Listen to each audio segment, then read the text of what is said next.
The obligations of Hajj. 3.9. The obligations of Hajj are as follows. 1. Entering Ihram from the places known as MIQAT.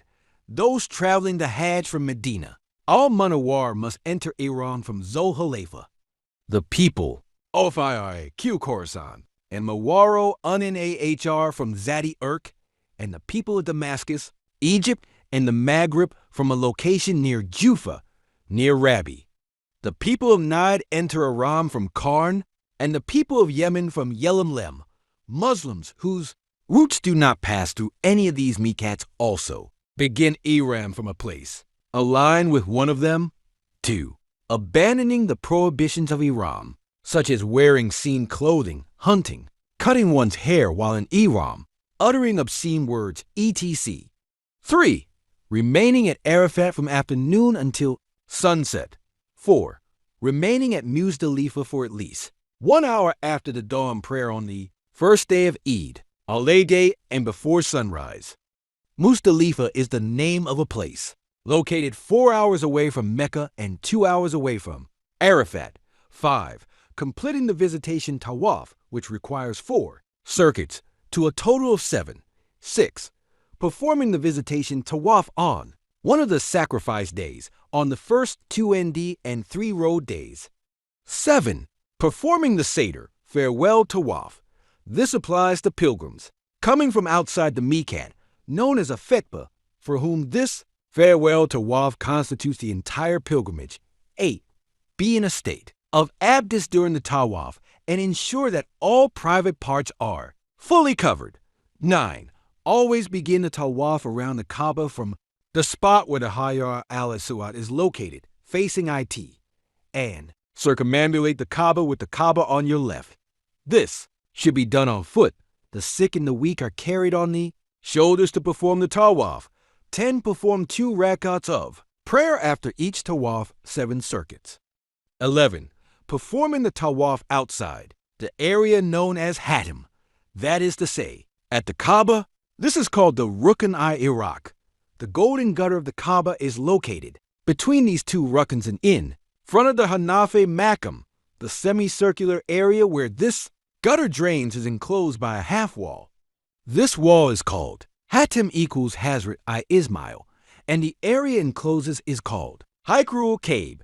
Part of this area is considered part of the KAABA. Prayers are performed and supplications are made there. However, since IT is established by a narration from a single individual that this area is part of the KAABA, one cannot pray facing this wall without turning one's face toward the house of God.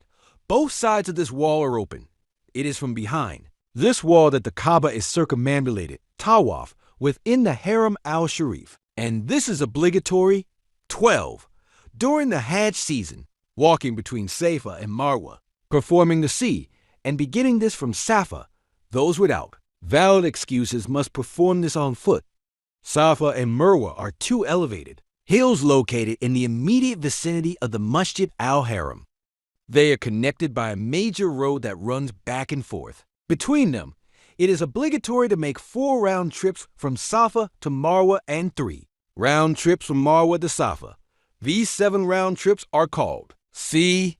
Each time, one climbs the mounds until the KAABA comes into view. Since there are now tall buildings on the Merv side, the KAABA cannot be seen from there. Just as the C performed for the obligatory Hajj is done after the Tawaf al-Qudum and Tawaf al-Ziyara, the C performed for Umrah is also done after the Tawaf al-Umrah. This C is called Mesa. It is approximately 20 meters wide and 500 meters long. According to Imam Shafi, C is a pillar of Hajj and Umrah. Without IT, Hajj and Umrah are not complete. Acting in this manner means walking back and forth with enthusiasm and in excitement before the holy gate of the house of God, Baytullah, to express reverence and present one's prayers to the mighty Allah, the owner and creator of the entire universe, and awaiting the acceptance of one's supplications. 13. Throwing small stones at the piles of stones. Jamarat in the place called Mina. This is called Remi al-Jamarat equals throwing them Stones. To be specific, in the town of Mina, located 2 hours away from the city of Mecca, there are 3 piles of stones at 3 different locations, each approximately an arrow's distance apart. These are named, in order from Mina toward Mecca, Semar-i-Ula, Semar-i-Vusta, Semar-i-Akabeh, on the 1st, 2nd, and 3rd days of Eid al-Adha. 7 stones are thrown at each of these piles of stones while saying, Bismihi Allahu Akbar. If all 7 stones are thrown at once, it is not sufficient. Only 1 stone counts. These stones are thrown from a distance of 3 meters. It is sufficient for the stones to land near the Semar. Those that land as far as 2 meters away are not sufficient. They must be thrown again if the person who is to throw the stones is ill. The stones placed in his or her hand are thrown, or someone else throws them on his or her behalf. If someone is unconscious, someone else throws the stones on his or her behalf. In Hajj rituals, performing duties on behalf of another person is permissible due to necessity. The talbiyah ends with the first stone being thrown at the Jamra al-Aqaba. From that point on, Labbaik Allahumma Labbaik is no longer recited. Spiritual rewards are bestowed at this moment for the talbiyah recited. According to Imam Malik, the recitation of the talbiyah ceases after noon on the day of Arafat, because on that day, worship performed by standing at Arafat has been accepted, and a major pillar of the Hajj has been fulfilled. The wisdom behind the stoning of the pillars lies in the knowledge of Almighty Allah. This is a mandatory act of worship for us. By performing it, we demonstrate our unconditional obedience and loyalty to Almighty Allah. It is also a sign and manifestation of our hatred toward evil spirits and the whisperings of Satan. It also carries a deeper meaning in terms of our commitment to the Sunnah of Prophet Ibrahim, peace be upon him. 14. Sacrificing an animal after stoning the pillars in Mina, then within the harem area and on one of the first 3 days of Eid al-Adha, shaving or trimming one's hair. That is to say, sacrificing an animal is obligatory for those who perform both Hajj and Umrah. Performing this duty is an expression of gratitude for the blessing of performing both Hajj and Umrah together. However, for those performing only the obligatory Hajj and coming from outside the miqat, sacrificing an animal is not obligatory as they are considered guests. If they wish, they may sacrifice as a voluntary act. Women trim a small amount from the ends of their hair. 40. Shaving one's hair is called taksir, while trimming it slightly is also termed taksir. According to Imam Azam, performing these actions is subject to specific places and times. They may only be performed in the harem area and on the days of sacrifice.